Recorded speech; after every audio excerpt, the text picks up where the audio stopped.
আমাদের এই জড়া প্রকৃতি বা আমাদের এই নিকৃষ্ট জড়া প্রকৃতি ৮টি গুণের দ্বারা বা ৮টি তুচ্ছ প্রকৃতি দ্বারা গঠিত। এই ৮টি তুচ্ছ প্রকৃতি আমাদেরকে আকর্ষিত করে রাখার মাঝে মুখ্য ভূমিকা পালন করে।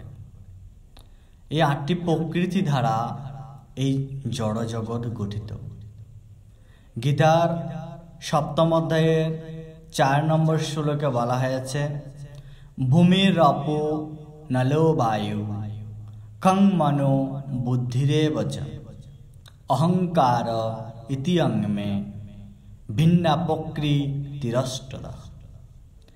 হ্যাঁ সনাতনী সন্তান, ভূমি, জল, অগ্নি, বায়ু, আকাশ এবং মন, বুদ্ধি ও অহংকার এই ৮ প্রকারে ভিন্ন জড় প্রকৃতি দ্বারা এই জড় জগৎ বিভক্ত।